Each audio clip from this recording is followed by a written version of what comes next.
नमस्कार दोस्तों, आइए जानते हैं कि विश्वास में कितनी शक्ति होती है। एक गरीब बालक था जो कि अनाथ था। एक दिन वह बालक एक संत के आश्रम में आया और बोला कि गुरुजी, आप सबका ध्यान रखते हैं, मेरा इस दुनिया में कोई नहीं है, तो क्या मैं यहाँ आपके आश्रम में रह सकता हूँ। बालक की बात सुनकर संत बोले, बेटा तेरा क्या नाम है। बालक ने कहा, मेरा कोई नाम नहीं है। तब संत ने उस बालक का नाम रामदास रखा और बोला कि अब तुम यहीं आश्रम में रहना। रामदास वहीं रहने लगा और आश्रम के सारे काम भी करने लगा। उस संत की आयु 80 वर्ष की हो चुकी थी। एक दिन वह अपने शिष्यों से बोला कि मुझे तीर्थ यात्रा पर जाना है, तुम में से कौन कौन मेरे साथ चलेगा और कौन कौन आश्रम में रुकेगा। संत की बात सुनकर सारे शिष्य बोले कि हम आपके साथ चलेंगे, क्योंकि उनको पता था कि यहाँ आश्रम में रुकेंगे तो सारा काम करना पड़ेगा। इसलिए सभी बोले कि हम तो आपके साथ तीर्थ यात्रा पर चलेंगे। और संत सोच में पड़ गए कि किसे साथ ले जाएं और किसे नहीं, क्योंकि आश्रम पर किसी का रुकना भी जरूरी था। बालक रामदास संत के पास आया और बोला, गुरुजी, अगर आपको ठीक लगे तो मैं यहीं आश्रम पर रुक जाता हूँ। संत ने कहा, ठीक है, पर तुझे यहाँ काम करना पड़ेगा। आश्रम की साफ सफाई में भले ही कमी रह जाए, लेकिन प्रभु राम जी की सेवा में कोई कमी मत रखना।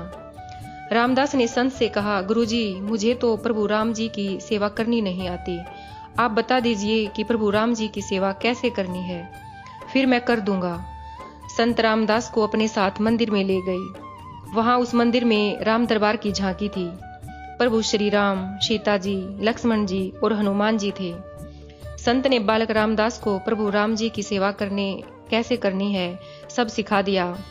रामदास ने गुरुजी से कहा कि गुरुजी, मेरा इनसे रिश्ता क्या होगा, मुझे यह भी बता दो, क्योंकि अगर इसका पता चल जाए तो सेवा करने में आनंद आएगा।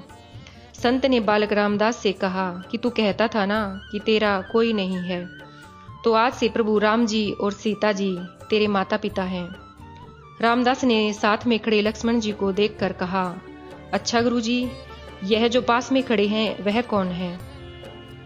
संत ने कहा, यह तेरे चाचा जी हैं, और हनुमान जी के लिए कहा कि यह तेरे बड़े भाई हैं। रामदास सब समझ गया और फिर उनकी सेवा करने लगा।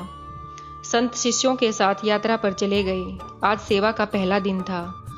रामदास ने सुबह उठकर स्नान किया, आश्रम की सफाई की और भिक्षा मांग कर लाया। फिर भोजन तैयार किया और उसके बाद भगवान को भोग लगाने के लिए मंदिर में आया।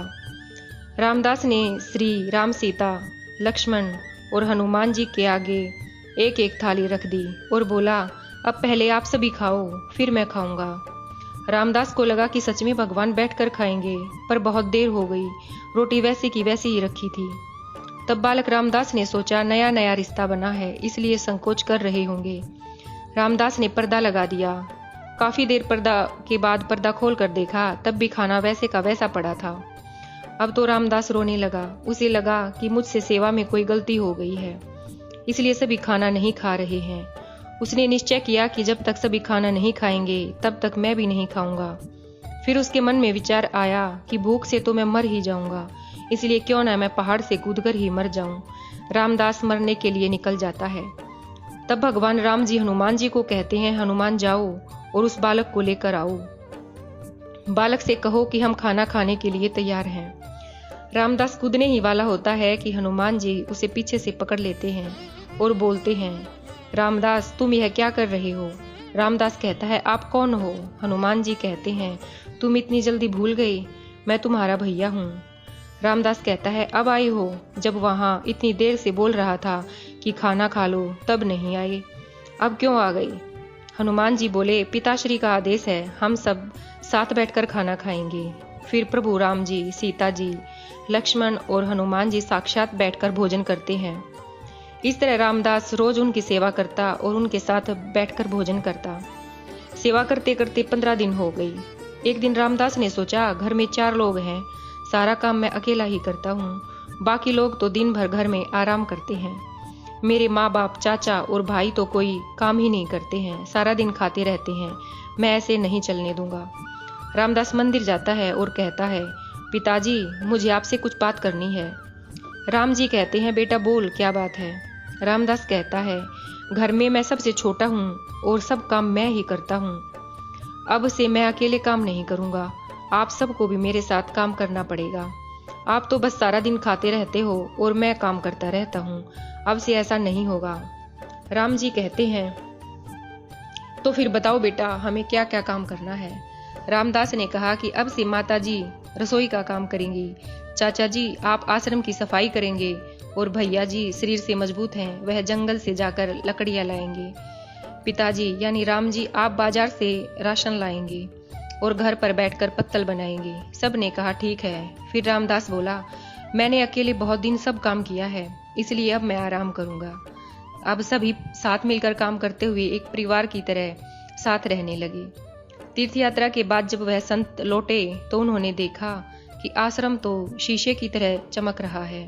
वह बहुत प्रसन्न हुए, मंदिर में गए और देखा कि मंदिर से प्रतिमाएं गायब हैं। संत ने सोचा कहीं रामदास ने प्रतिमाएं बेच तो नहीं दी। संत ने रामदास को बुलाया और पूछा, भगवान कहाँ गए।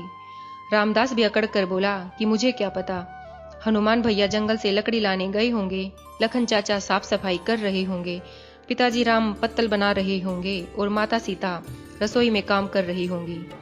संत बोले, रामदास तुम यह क्या बोल रहे हो। रामदास ने कहा, गुरुजी मैं सच बोल रहा हूँ, जब से आप गए हैं यह चारों काम में लगे हुए हैं।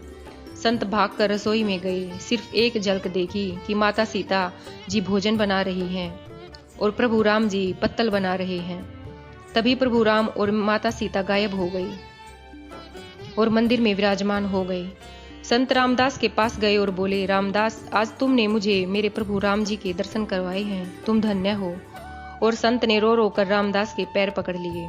संत बोले कि रामदास तुम जैसे भोले भाले और निश्चल भक्तों की भक्ति से विवश होकर भगवान को साधारण मनुष्य की तरह जीवन व्यतीत करने आना पड़ता है। धन्यवाद। अगर आपको मेरी ये कहानी अच्छी लगे तो प्लीज़ कहानी को लाइक ज़रूर करना और मेरे चैनल को सब्सक्राइब ज़रूर करना।